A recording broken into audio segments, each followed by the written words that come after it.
Sigurado kayo ayaw niyo magpahatid? Mag-jeep na lang ako. Pa, ipapaalam ko sana yung bodega niya kasi naisip ko pwede kong gamitin hindi lang isang maliit na opisina para sa practice ko. Oo, ang ganda yan. Ayusin natin. Basta pangako mo sa akin, uunahin mo yung mga kliyenteng talagang nangangailangan. Ha? Yun naman ho kasi talaga yung pakay ko. Yung makatulong lalo-lalo na sa mga nawawalan ng pag-asa sa justisya. Ano? Okay. Pasensya na, ha? Medyo matagal akong parang nagalit sa'yo. Alam ko naman, maganda naman ang intention mo eh. Noon pa. Ngayon, magagamit mo na ang tapang mo para ipaglaban ang mga taong naapi. Teka, huwag mo muna natin sabihin sa mama mo to, ha? Oo, sige. Ha? Opo. Papasok ako, mag-half day ako, hintayin natin si Dising manggaling sa eskwela. Tapos, lalabas tayo. Sige. Saka natin sasabihin sa mama mo. Magse-celebrate tayo. Sige po. Ha? Sige po. Sige po. Ha? Thank you.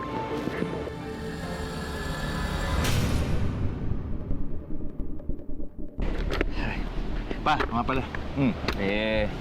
Gagamitin niyo ba tong motor pag uwi niyo mamaya o hindi na? Sa'yo na yan. Hanggang hindi ko nabibili yung chideng mo. Yan ang muna. Talaga? Yan ang muna. Thank you! Thank you, man. Salamat. Kahit today lang, okay lang. Sa'yo na yan. Sige ha, basta kumain ka na madami, okay? Yes po, Doc Pait. Sige, huwag mo kakalimutan yung gamot niya, ha? Paging Dr. Sari Acosta, you're needed at the hospital lobby for an emergency.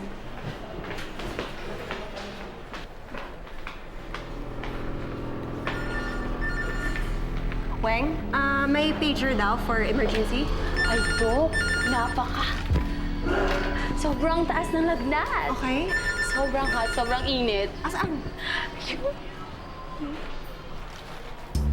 Pepe? Ay, Doc.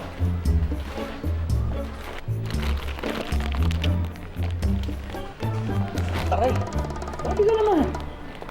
Doc, na-weigh ko na lahat ng evidence. Alam ko kung bakit ako ang dinala mo dun sa fundraising party mo. Alam ko na kung bakit ako ang sinundan mo sa labas at hindi yung dean na yon. At alam ko kung bakit mo ako sinampal ng isang araw. Dahil galit ka. Galit ka dahil baka mawala ulit ako sa'yo. At alam kong parehong nararamdaman natin nung natupad ang wish natin doon sa soulmate mark. Sorry, pero lisensyado ka ba to make those arguments? Of course.